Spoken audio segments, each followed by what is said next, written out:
Okay, I'll call meeting back to order. Kind of feel like a talk show host. We should go to commercials after we take these breaks. So somebody go out and make some commercials for Dale, and it won't look so bad on the screen. We have 5 items. The first item is a consideration of an ordinance repealing rules governing facilities in the Bellingham Harbor operated by the Port of Bellingham. It's all yours, Alan. Yeah, Alan Mariner, Deputy City Attorney. With me this afternoon is Jim Tinner, the city's building official, and also Dan Stahl, the Port's Director of Maritime. The city adopted Bellingham Municipal Code 1208, Chapter 1208, which regulates activities in the Bellingham Harbor in 1978, and we amended it, updated it in 1981 and again in 1985. The particular section of that chapter that we're dealing with today is BMC Section 1208080, which contains the port's rules for facilities it operates in the Bellingham Harbor. These rules have not been amended since 1985 and are out of date. All but 2 of the rules, and we'll talk about those 2 rules in a second, are operational in nature and are enforced by the port, not the city. They address how tenants, visitors, and other members of the public may use the port facilities.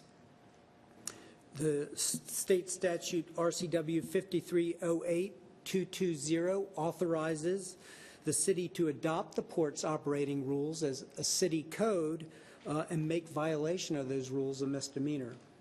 And that's the authority that we acted on back in 1978 and 81 and 85.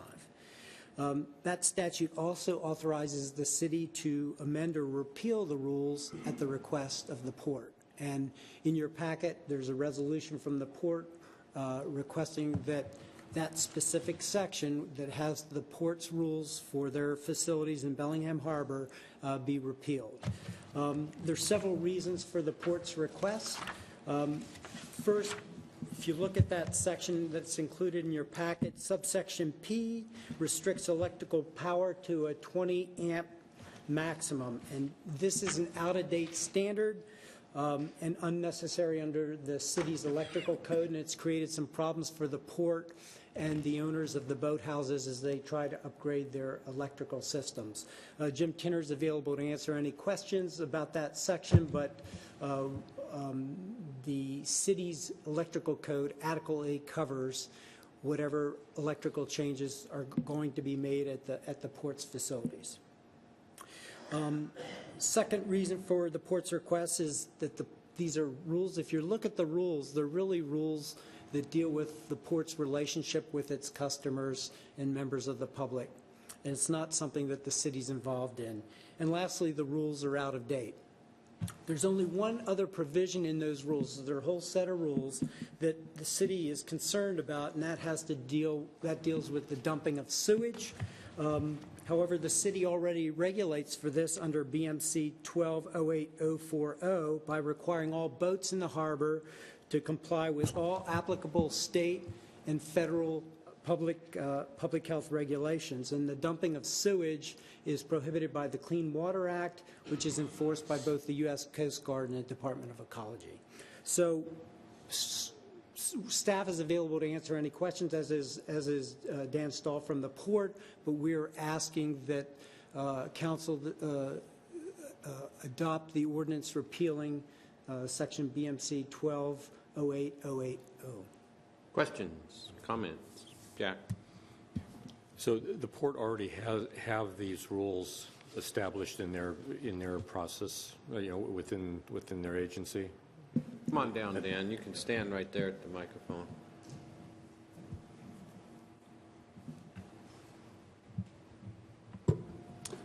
Good afternoon, Dan Stahl, Port of Bellingham. Correct. We have a set of rules and regulations for the harbor that the Port Commission updates every January, even if there are no changes. Typically, we do have some changes as things evolve and our business practices are refined. So those are on the books, all of them with the exception of the electrical code issue that staff has highlighted here. So if we end up removing the misdemeanor issue as far as penalties from the city's point of view, does the port have penalties that you would be implementing if they violated some of the rules that you have?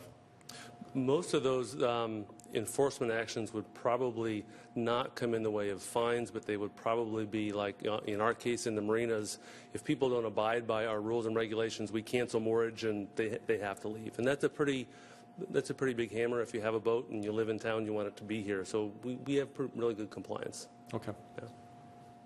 Any other questions? Yes, sir. Move to pass the ordinance. Motion been made and seconded. Any further discussion? Michael? I just want to thank Alan for highlighting the bit about the sewage issues. That was the one red flag in my mind. I wanted to make sure that we still had some way under our own local authority to deal with those issues, and we do. And so that's great. Thank you. Okay. All those in favor of the motion will say aye. Aye. All those opposed, motion carries 7-0. I'll report that tonight. Thank you, gentlemen. Thank you. Thank you. And just for clarification, it says it's 1:45. It's actually 1:45, and hopefully that clock will be updated by tonight. Poor clock. I mean, we always deal with that clock, don't we? Huh? The second item is an ordinance adopting amendments to the Bellingham Municipal Code, establish a new Chapter 6.15 rental registration and inspection program. Let it rip, Rick. Members of the council, we come before you this afternoon in preparation for a potential action by council for final reading of the ordinance this evening. A number of matters we just want to clarify. Shortly, City Attorney will go through the revisions to the ordinance and talk about the changes and answer any questions you might have. Additionally, we want to update you on the next steps that are likely should council act this evening on that third and final reading, and talk about how we would be proceeding in the future to fully implement both registration and inspection. It is likely, should you act, the fee schedule will become before you. That fee schedule reflects the action and direction of council to incorporate the amount. We'll also include a late fee and penalty provision. I note that for you now because there's a section of the draft ordinance that allows us to waive or reduce that fee if one is a day late or there's obviously a negligence that wasn't the fault of the applicant. The mail didn't get delivered. We weren't able to contact him until 5 days before. And as staff and administration, we're able to promulgate those rules to deal with sort of a weighing of any late fees and penalty. Additionally, we are poised, dependent on the outcome tonight, to launch our webpage, which will have the frequently asked questions regarding registration and the beginnings of those potential questions regarding inspection. I should note that we will be coming back to you within probably 60 days to seek funding for Phase 2, the inspection component of this ordinance. You fully funded our ability to get started on registration, but we'll need to come back to you for the funding needed to make the next step and implement inspection.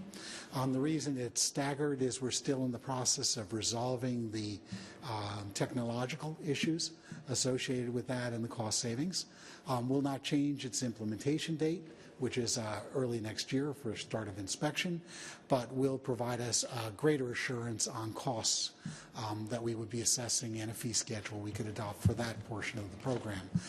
As council might recall, there were a number of savings in terms of signing up for inspections that need to be perfected to make sure we could do online as opposed to having to keep a schedule and have someone at the phone to adjust those. We're not at the point now of saying that's conclusive, but we are working on it diligently. I know the consultant that's dealing with the permitting program has received all of our materials, is working on the programming, and will be getting back to us shortly. So we'll report back on that. We should also note that when we do come back, any questions that are pending regarding the inspection process, Jim Tinner will be available, as well as Steve Sundin, who's sort of taking the lead on communication and project management for rental registration, will be available to answer those. So with that, I will turn it over to Peter, who can walk through and answer any questions you might have on the modifications to the draft ordinance. Thank you, Rick. Peter Raffato, City Attorney. So in a minute, I'll go through what I think are the notable revisions. I do want to point out on the agenda bill, the staff recommendation says pass resolution that we're actually asking for, in committee, I think it'd be appropriate a motion to move forward to third and final with revisions. Okay. And this is a little bit unusual since we don't usually have a committee meeting, but since there are revisions, we thought it was appropriate. With respect to the revisions in the agenda packet, these are basically as described in the last council meeting generally, and they are generally to assist with implementation and automation. And I'll just go over the notable ones. Feel free to ask questions as we go, and or if I miss something that you think is notable, feel free to ask a question on that. The first revision, with respect to the title of the program, the suggestion is to change it to Rental Registration and Inspection Program. That's on the first page, and that shows up in a couple places that we feel that's a more descriptive name for the program. Excuse me. Go ahead. I guess, can I ask why? Because we kind of had a lot of discussion on it before, and kind of settled on residential rental safety, and this is being changed, I think, back to what it originally was, and I'm kind of curious as to staff's interest in wanting to change it back. Well, one thing I'll say is that my level of knowledge on all the revisions it goes to a certain point. I know that the team that's been meeting on this, I'm not sure, I think it's weekly, finally landed on that as a description, a good description for the program. I don't know if Rick or Steve, if you want to comment on that. It was to note the two component functions, both the registration action and the inspection action. Certainly, it could be modified to be rental safety, rental registration, safety, and inspection, or some combination thereof if council directs. Intent was not to reduce that emphasis, but more to clarify for the public that you had to register and you had to get inspected. I mean, the fact of in the title, it just says rental, rental registration, and it would imply that it's, until you read the ordinance itself, it implies that it would also include commercial rentals, and that's the reason why we had residential in there. I know it doesn't really matter in the sense of the overall scope of the entire program, but I guess I would be interested in having it say rental registration and safety inspection as more descriptive of exactly what we're trying to do. You want to move that? Sure. We'll have to do that to get I will it. move that the change of the title to rental registration and safety inspection program. I'll second that. Motion been made and seconded. Any discussion on the motion? All those in favor say aye. Aye. Aye. All those opposed? Motion carries 7-0. Okay. The next change that I'd like to highlight, revision, is on page 143 of the packet, and it's at the very top. So I think I alluded to this earlier in terms of how a property will be registered. It's going to be, there will be a registration required for any parcel of rental property, and so that's what you see in P, is really making it clear that a rental property, it means all residential dwelling units rented or leased on a single parcel. That's how the city keeps the information, that's how it's available to the city, and that really helps with the implementation and operation. We did leave the rental property complex definition in there, and I'll explain why later. We'll come to that. The next change I'll highlight is on page 145 of the packet. And this was already alluded to by Rick under B. It inserts that for the first 2 years following the effective date, there could be an allowance and not an imposition of a late fee for excusable neglect. It recognizes that this is a new program.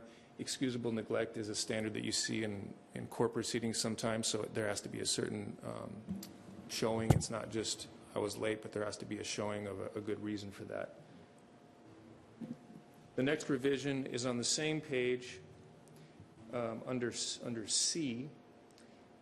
This changes the registration period to basically a calendar year, and that's was viewed as a better way to do it for automation purposes.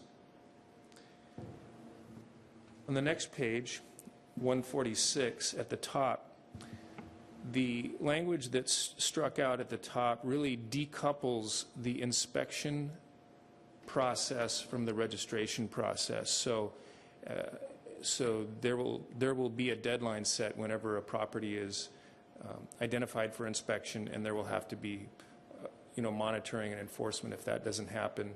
but it's no longer the case, and this was really an implementation automation problem to say you'll have to produce an inspection at the time of registration. So under that section, I guess the reason why it was put in there was I think the interest was that the results of any inspection that would happen, that would be part of the database that would be available to the public and to prospective tenants. My understanding is that information still is going to be part of the database. It's public record, Okay, yes. so then that doesn't matter if it's in here or not. Okay. So that's, there at the top of 146, the next paragraph has a change that is similarly applicable to the renewal process. The next change, still in paragraph F on that page, we've deleted the late fee multipliers. That will be in the fee ordinance. The late fees will be in the fee ordinance, which will be separate. And then we get to G on that same page, and I'd just like to point out that when I was reviewing the third and final document, we actually missed one of the things that council voted on in the last work session, or one of the work sessions on this.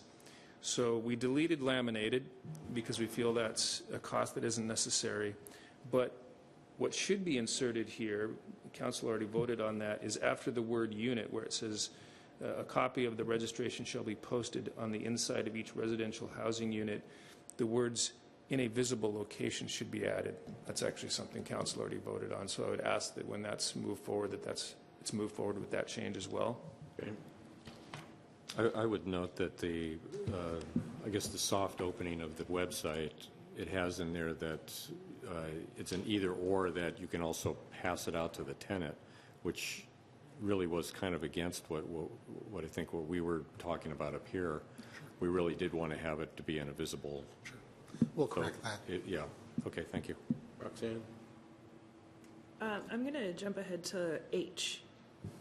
The department will maintain information regarding rental properties that have a valid registration.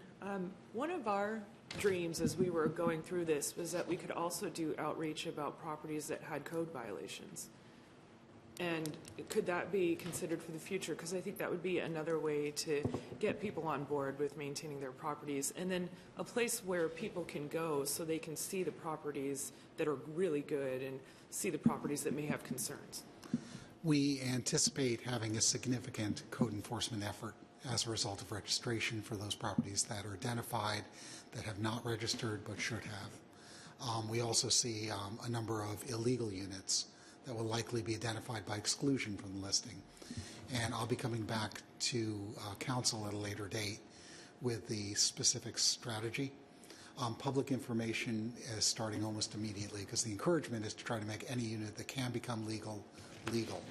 And that's also coupled with us advancing, for example, the ADU and subdivision revisions. Let's get those resolved. So if they would help get a unit legal now through change rules, let's do that sooner rather than after we start enforcement. So that will be a subsequent meeting of council, probably work session with planning committee first, and then perhaps the committee of the whole to update you on that program. Okay, two more revisions from my perspective on page 150. At the top, there's a number 10 that's added.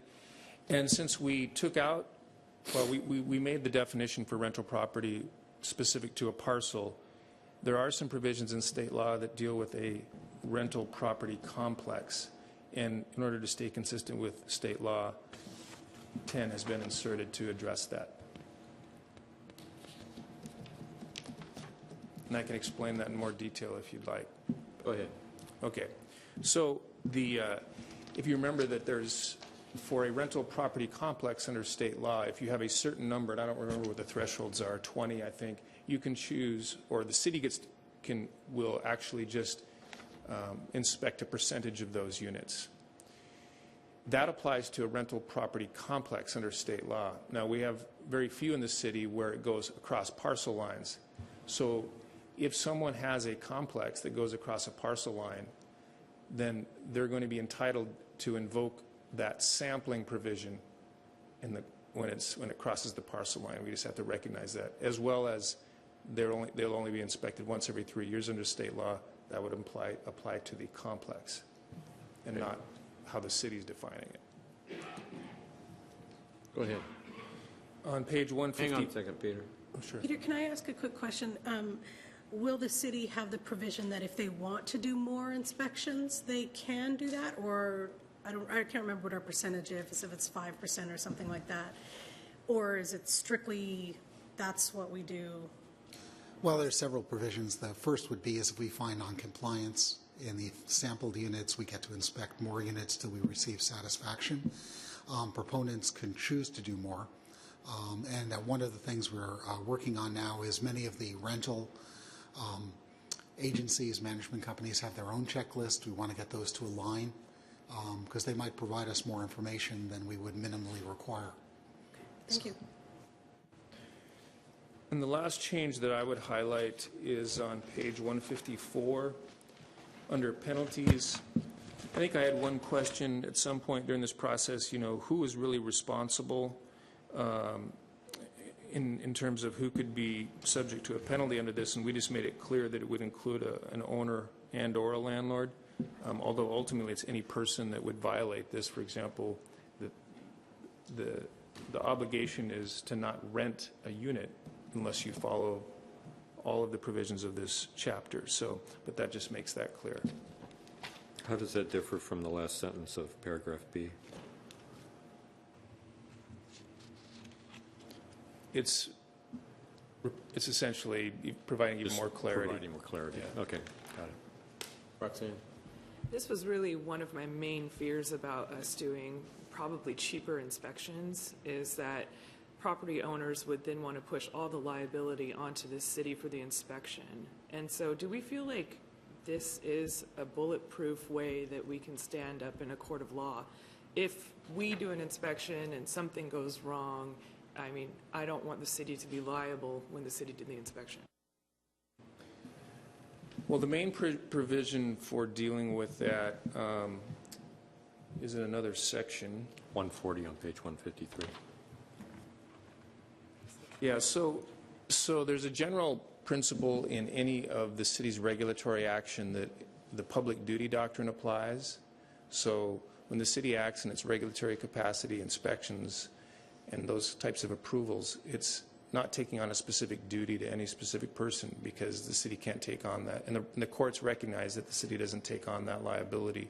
It's really a duty that's being performed for the public as a whole and not for an individual, and therefore the courts recognize, with some exceptions, and we try to pay a lot of attention to those circumstances where the exceptions can be, but as a general matter, there is no liability for the city in those circumstances. Thank you. Dan? What is the process for dealing with illegal rental units that would fall outside of the penalties component of this?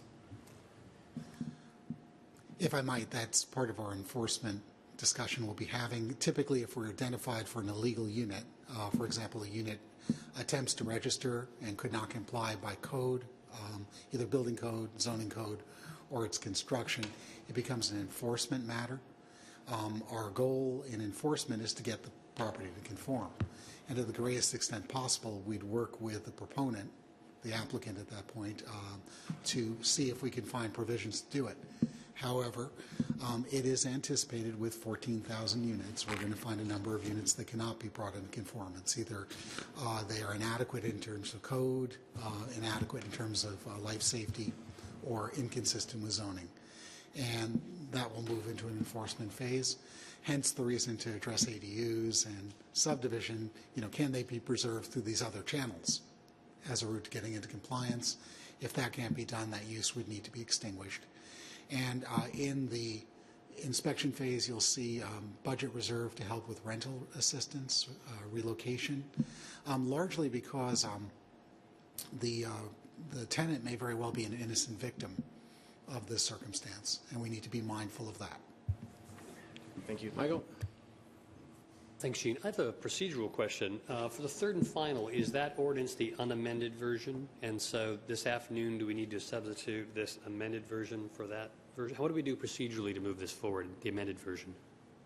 So procedurally, I would ask that you make you move to recommend approval on third and final to the extent you want to accept the revisions that are included in this. What is in clean version in the third and final form is everything you see that it's in track changes. So it includes all the changes except for the change that Councilmember Weiss made and the one item that I read into the record. So I would just ask that right before you vote on third and final, we read into the record those things which aren't identified in track changes. And that Linda will do that before we vote third and final, right? I'll talk to Linda. Yeah, That's a little bit. Yes. We don't always do that. She does on third and final ordinance, or resolution ordinance, yeah. Okay, so we just need to make those two changes at the moment, just those two changes tonight. Okay. Well, I would go move, ahead. Go I ahead. move that we recommend passing this on third and final as amended tonight. Second. Motion been made and seconded. Go ahead, Pinky. I just had a quick question, Rick. You mentioned there's going to be relocation funds for enforcement if we have to move families out of a place. Are we looking at a system that we can put in place to kind of help people with relocation, or is it just a fund allocation? It's just at this point, it's a placeholder since you haven't acted on that funding yet. It was based on discussion that came up before. It's a small amount to help because we do anticipate those circumstances, and whether it's helping folks get connected with other alternatives that can meet their needs or providing assistance in a short emergency period, we'll have to address that as we come to it. Okay, thank you. Jack? Yeah, doesn't the Landlord-Tenant Act also provide funding Yes. for relocation? Yes, Yeah. it's the immediacy of it. The immediacy. So you know. we would front load it and then get reimbursed. And again, we'll save that for the enforcement and inspection discussion. But if we discover a circumstance that is so unsafe as to constitute an imminent risk to the resident, the tenant, we'd have to act immediately. We couldn't delay our action, meaning you found a room that has no second means of egress, no windows. It's a life safety issue we have to act on. And this is for that unique circumstance where we could provide some assistance. Terry? Yes.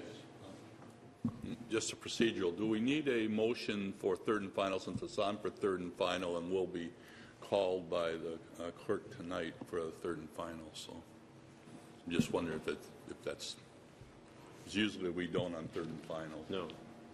So just.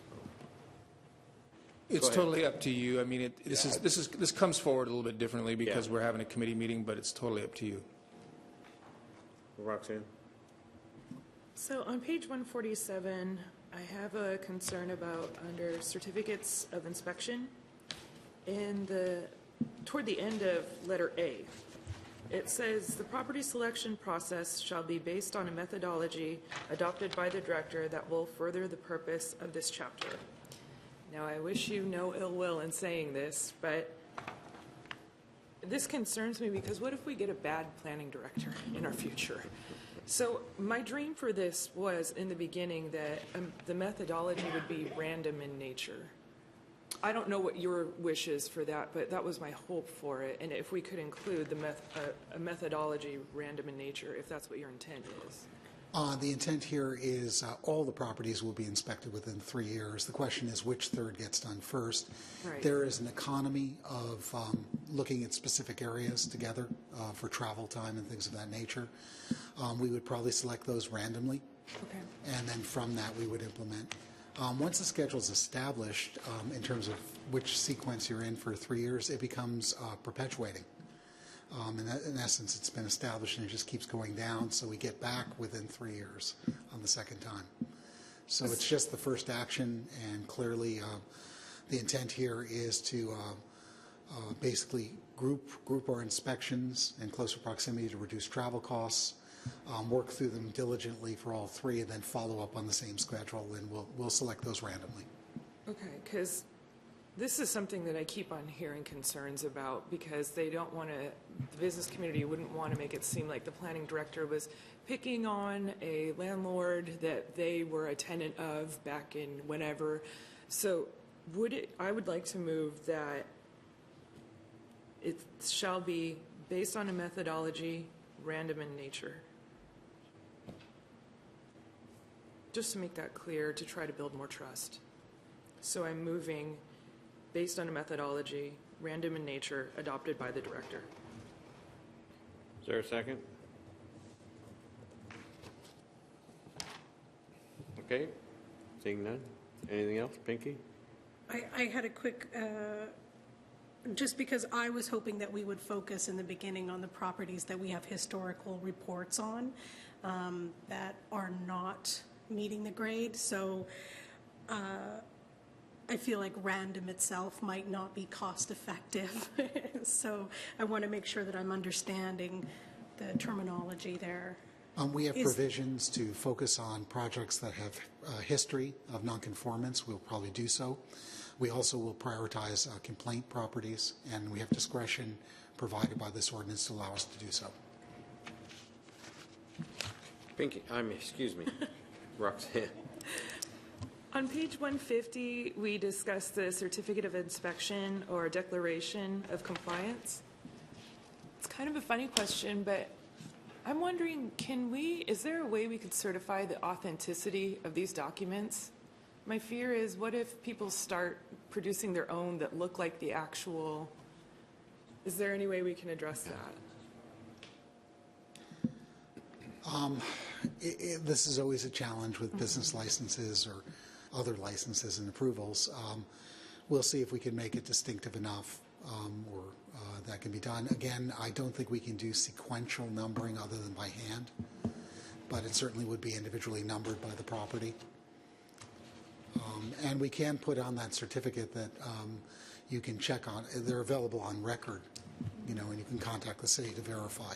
I mean, that's certainly something we could do. Yeah. I just wanted just to verify, I think I know the answer, but just to verify that the inspection issues will be going through a 3-year process, but starting on August 1st, it's the expectation that everybody will have filed a declaration of compliance with their registration application. Yes, our schedule for implementation, I've shared with this council prior, is we'll be sending out a notice in May. We'll be doing a great deal of public outreach. We'll get our website fully informed. The May notice has a number of uses, one of which is to inform folks that they'll need to register by August 1st, and likely it'll open July 1st to do so, if not sooner, for online registration, or you can obtain a form. It also is a way we can track which addresses are not correct. We'll get a number of returns, undeliverable. We can follow up well in advance of that to minimize the number that are unaware.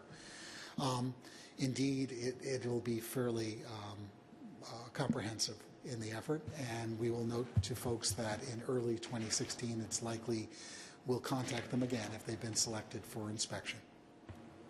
Peter. Yeah, I just want to follow up Councilmember Murphy's question. I think the question was really making sure that we have really good, solid signatures on the certificate of inspection.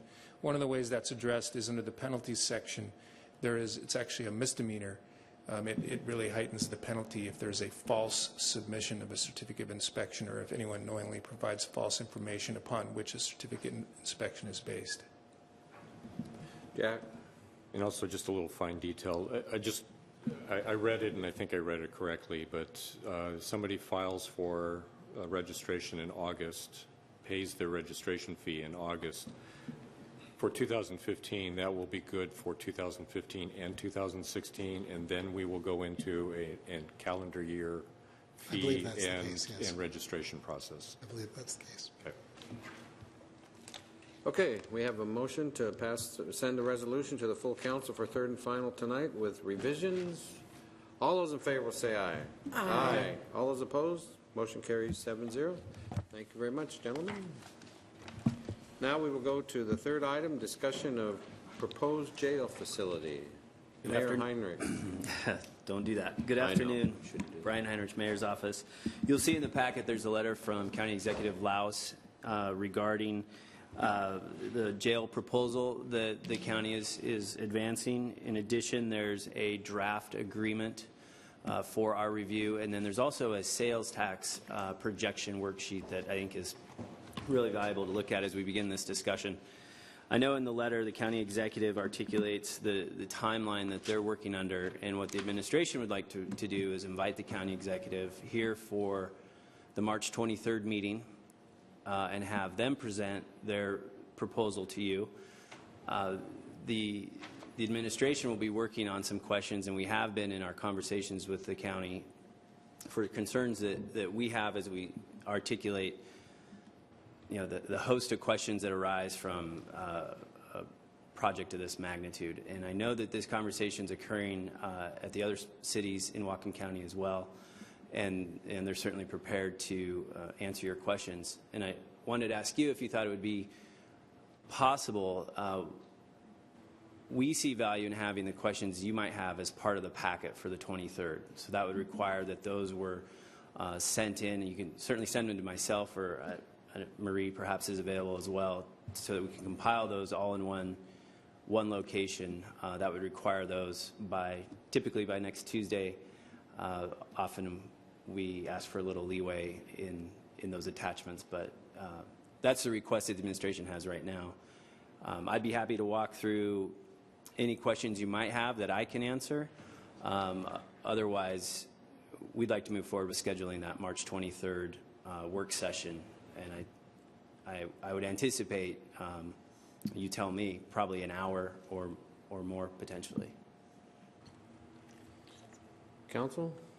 Go ahead. I do have one quick question, and I don't know if you can answer this, Brian, but I noticed their proposal is through sales tax to pay for this versus county property taxes. Yes. And I'm new to the finance part, so forgive me, but I'm just trying to understand how much of the sales tax allocation would go directly to funding the jail.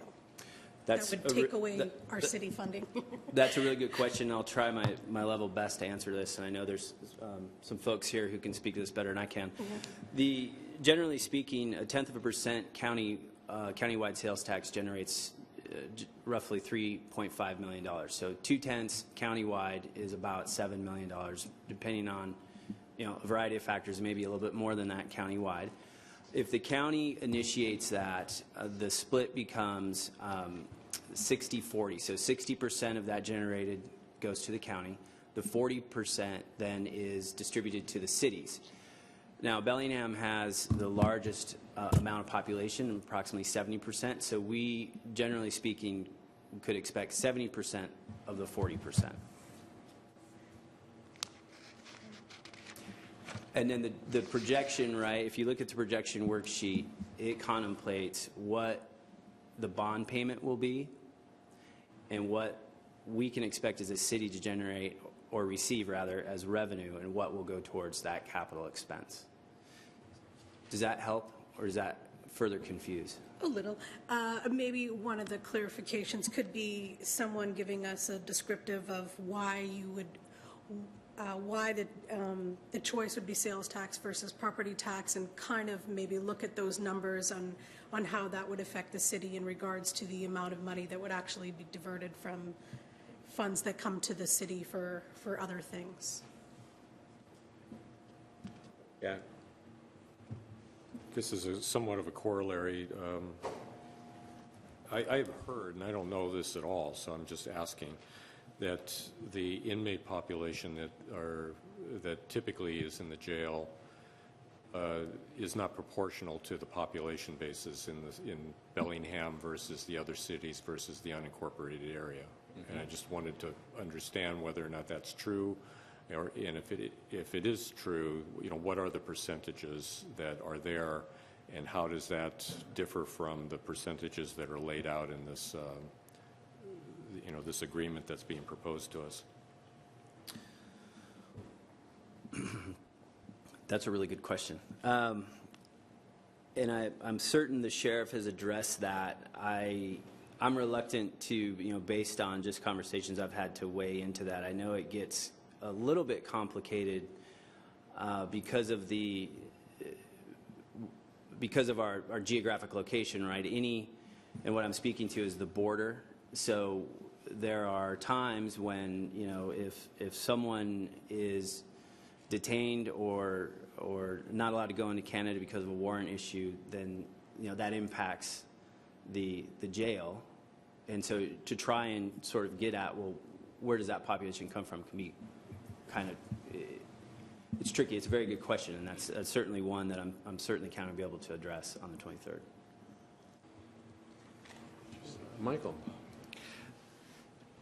I'm a little bit confused, I think, like Pinky is. With regard to the sales tax, there's a 60-40 split. I assume that's not a number we choose. It just so happens that 60% of countywide sales are, or 40% are in the city, or where's that 60-40 Per come from? RCW. Per RCW. Yeah, that's laid out in state law. Okay. That if the county initiates first.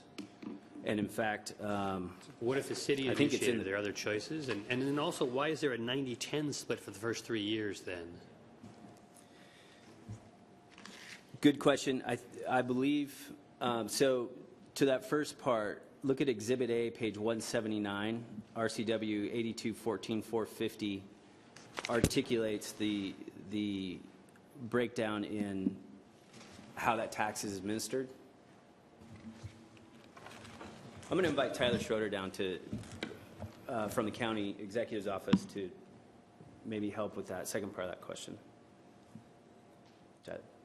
Wherever. What I guess I'm hearing is it doesn't matter where the actual sales are. Under state law, there's a prescribed split regardless. That's correct. Tyler Schroeder, Whatcom County Executive's Office. Under state law, as Brian was indicating, there's a 60-40 split if the county initiates a sales tax proposal. The split is 85-15 if the city initiates a sales tax proposal. And under this... Which way 85, which way 15? 85% to the city, 15 to the county, so it flips it.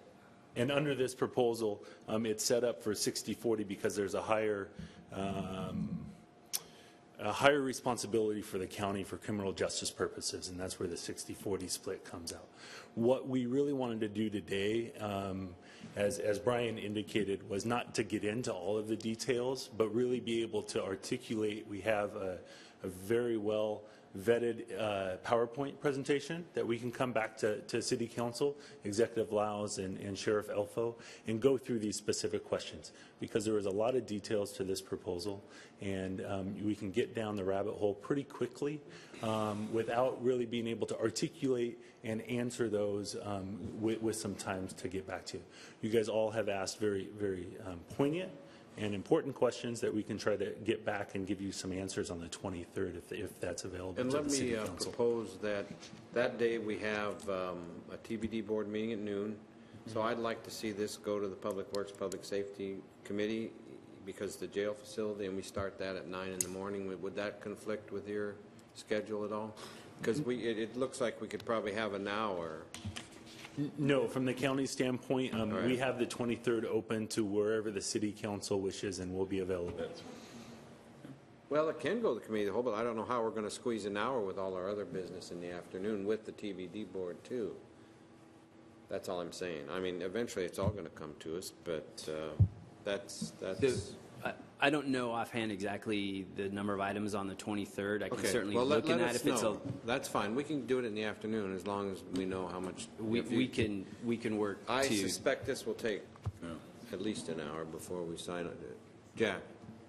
So I'm a little confused about this process, because we were told at our last meeting that we'd use both of these meetings in March to come to our understanding of what we'd want to do as far as recommending approval or not of a ballot initiative. I'm a little concerned that now we're kind of being pushed back to the 23rd to receive a lot of the initial information, and it looks like there's a pretty tight deadline here of when the Bellingham City Council needs to act on this.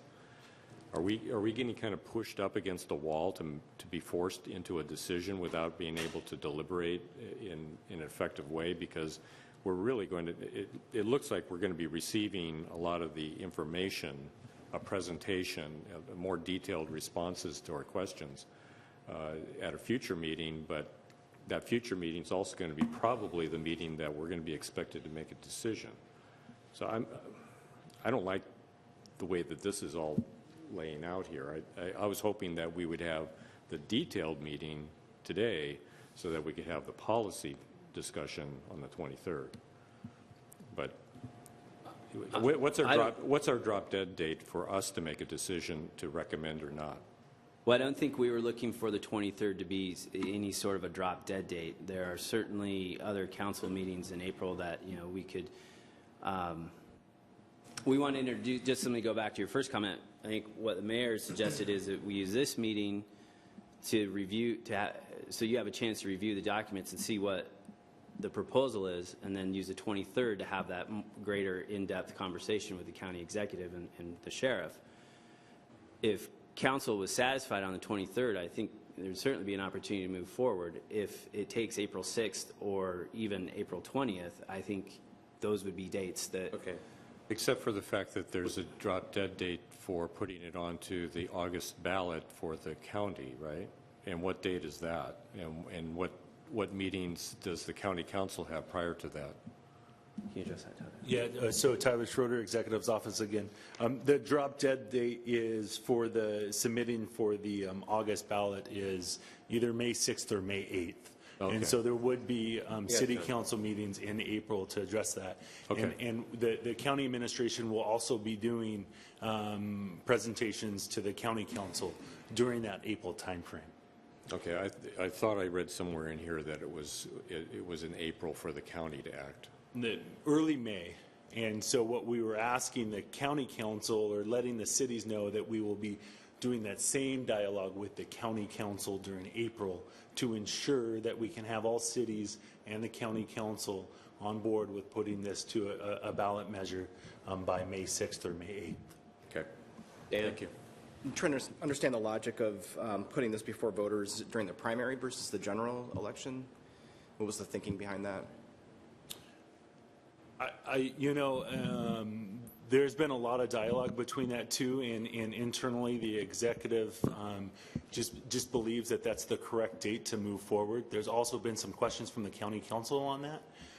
But again, we'll be able to provide that information to you on the 23rd and walk through it. And to Councilwoman Vargas' question earlier about why not property tax and why 2/10 sales tax, we have a lot of different perspectives on those decisions that we've made, and a couple of slides to each point, and we can walk through each one of these questions. There's not a question that we haven't heard from this council that we haven't just discussed internally to try to provide you guys those answers. Terry? So do you want questions that we might have for them now or in writing before the Tuesday? I think my preference is for the latter. I think it'd be easier to compile in that regard, so there's sort of an ease of just managing what I anticipate are,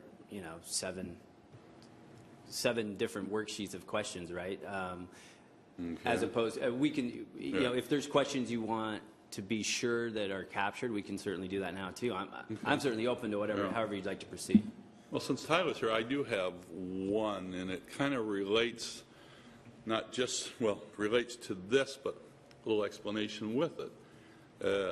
I've worked in the juvenile system for a long time, and throughout the 90s, we'd noticed there was projection with juvenile detention, just like the jail detention, that it would overflow. But there were a lot of programs that were put in place, proactive jail alternatives, that the study showed reduced recidivism and the need for the expensive jailing of juveniles. Unfortunately, all the programs that weren't state mandated were cut, and that number's going back up. And I guess the question I have relates to that, since the studies also show in juvenile issues where you have proactive programs and you reduce the recidivism, they don't move on to the adult system and into the jail population as much. And the funding that's going, and I have no doubt, I know the jail. I mean, boy, it's horrible. We need a new jail. But is any of this funding that will come from this going towards more proactive jail alternatives that will work to reduce the needs for those expensive jailing of inmates? And so that's what I would like addressed, that question, because I know it's a complicated question a little bit, but I think it's an important one. Okay. Okay, we will discuss, well, we're going to discuss it. Marie and I'll try to make room for the afternoon of the 23rd. We'll make it work one way or another, because I suspect it'll take probably an hour. So we'll try to get the best time. We're going to have a busy day that day. So, Councilmember Weiner, I see you up there. Do you have anything to say before we leave this subject? Attaboy. Okay. Thank you very much. We'll see you on the 23rd. Okay, we have committee meeting minutes of the 23rd. Michael, you have a revision you want to talk about?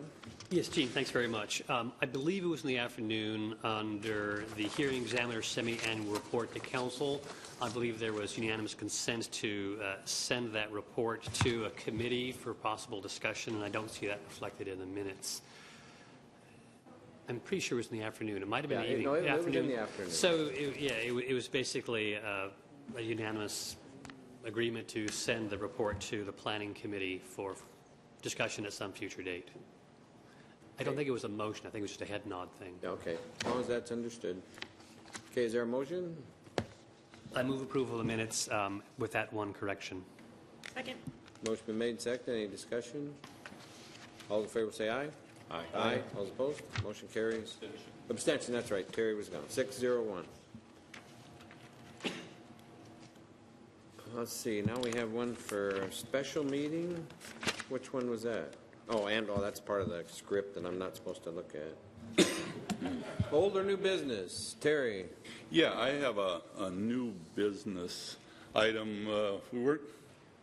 I know Roxanne brought up this, and I'm bringing it up now earlier than I had planned on, but Roxanne had mentioned today that today would be Billy Frank's birthday, the great Coastal Salish activist. A while back, the council, we had a proposal before the council by somebody about looking at naming a street. We don't have a Martin Luther King Boulevard. And one of the discussions that came up out of the council was looking at, instead of maybe in that direction, looking at a Coast Salish name, because our issues many times in Bellingham with discrimination and social justice has more to do with Native rights than just African American rights.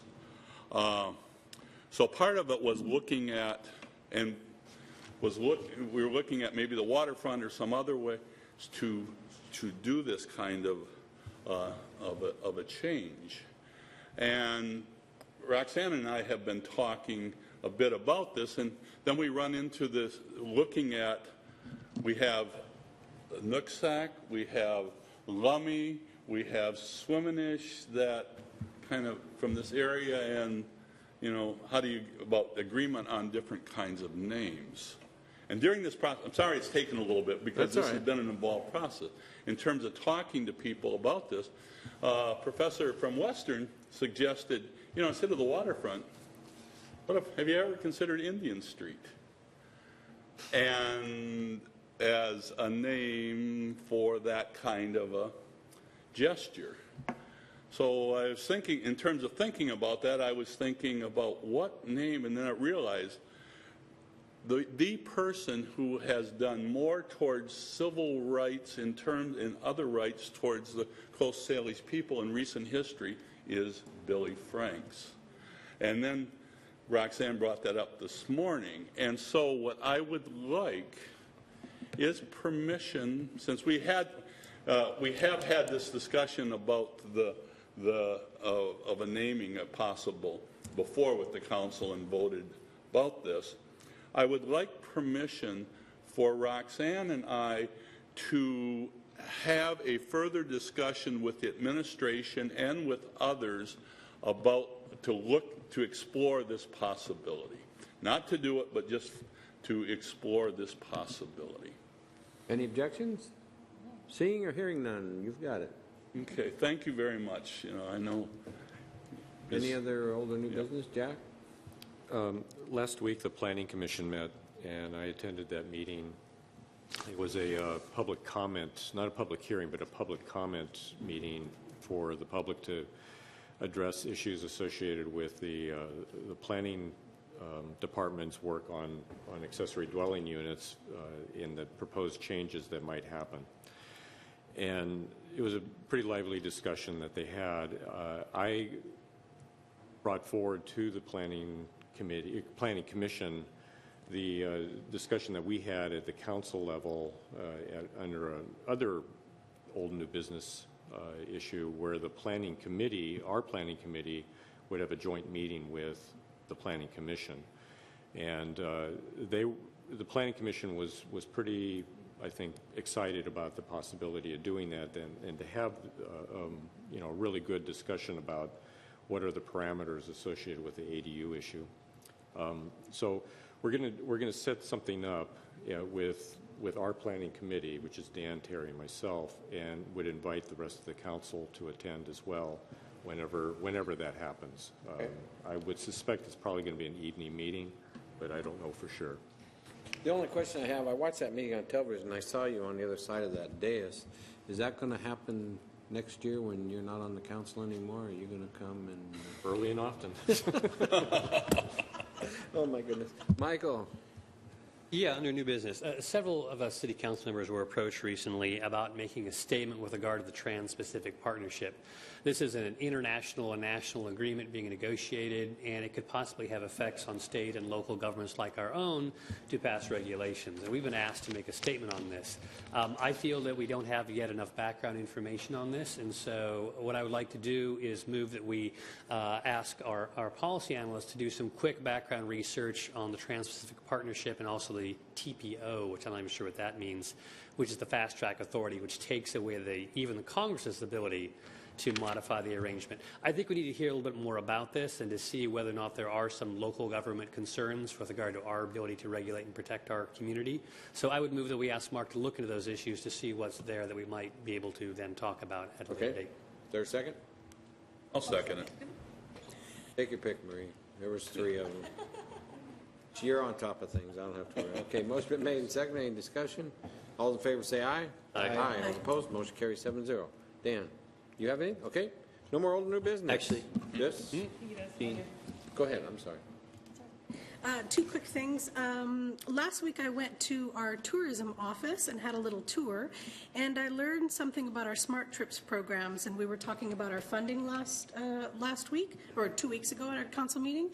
And apparently the way it works is that the COG cannot pay for printing of our bicycle maps, but they can pay for media. And I'm wondering if that's something that we can look at, because we were discussing the fact that a lot of funds seem to be going towards education and outreach, and we feel like we're doing a good job on that, but maybe we could look at how our allocation works, and maybe some of that funding could go towards printing of materials and distribution of materials. So I'm not really sure who would look into that. Probably Ted. Okay. Who's our COG representative? Me. You. Okay. There you go. Awesome. Just maybe we can move some of those funds around. And then the second thing was I went Excuse me, before you I'm get sorry, in, I'm can I sorry. make a comment about that? The COG publications of bicycle maps in the past really need to be re-examined for applicability to our bike master plan and for exactly what exists on the street. Because when you look at them, some of the lines on the map that say that these are bike, bike routes are death traps. And we really need to make sure that they're vetted within our own city, city knowledge about what's good and what isn't. Okay. And then the second item is I went on a tour with Renee LaCroix from Natural Resources and Officer Viscaras, our neighborhood code compliance officer, to kind of take a look at homeless camps in the city. And that was very educational around some of the challenges that we're dealing with. And I just wanted to thank Renee and Officer Viscaras, because they have a really tough job, and I am going to be exploring a lot of things that they brought forward to me in regards to some of the challenges we're having. So I just want that to be known. Thank you. Okay. Roxanne. I have a question I'm not sure how to answer. One of the things that happens during the course of the work I've learned about in being a council member is that we'll start to receive emails about issues that have not come up in our agenda packet. And I have no idea what the people are talking about, and then they expect me to react to it because it's maybe something that happened in a committee or something that administration discussed. Is there anything we can do about notifications about bigger issues? It's just a general question. Can I comment on Go that? ahead. It does happen 2 or 3 times a year. There's somebody in the community who's talking about an idea. They talk with some members of the administration or maybe a council member. But yeah, then it'll come out of the blue. I don't know if there's anything systematic we can do about it. Maybe staff knows about it, but they don't know that the public thinks it's going to come forward. Yeah, it does happen, and it's not pleasant. I don't know if there's a general way we can prevent that from happening, though. Yeah, that happens. It's something that I don't know what you can do. I mean, people could be at a meeting somewhere, somebody says something, and somebody else said something, and all depends who the person is. Sometimes you can float trial balloons with one person, and the whole neighborhood knows about the next day. Brian, Just to that, yes, I mean that's a challenge. I think the administration feels your pain a little bit on that. And we endeavor to use things like this format and the mayor's report to try and communicate that, but it's an ongoing challenge. Well, just a great example is 1% for art. People are expecting me to respond to that. I don't know what committee is taking that up. I don't know where that's going to be coming from as a recommendation. We'll follow. We can come back to this body if you would like. We can update you on that. That's not a problem. okay. Go ahead. Well, I was going to offer one piece of, Sure. I guess at this point it's old business. I wanted to let you know that the city has selected a provider for the training program for Access Bellingham, EJ Visuals, who's a filmmaker, producer here in Bellingham. We're going to invite him to come talk to you on the 23rd. We'll be brief, knowing that now we have 2 items. We're going to jail if you're not free. So it's Arrow Johnson is his name, is the owner. He'll give just a brief presentation. I'd like to show you the video he produced as part of his submission materials in responding to the RFP. It'll be available for questions. I do know already that the classes that he will start to offer, which again are free to Bellingham residents, will begin on May 4th. So he's got a schedule and a timeline, and those are the types of things we'll bring to council. Okay. How many responses did you get to the RFP? You know, we only got 2 responses to the RFP. I know we had, we see this with Public Works, right? There were, I think, 20 some solicitations or something like that, but only 2 people provided an RFP.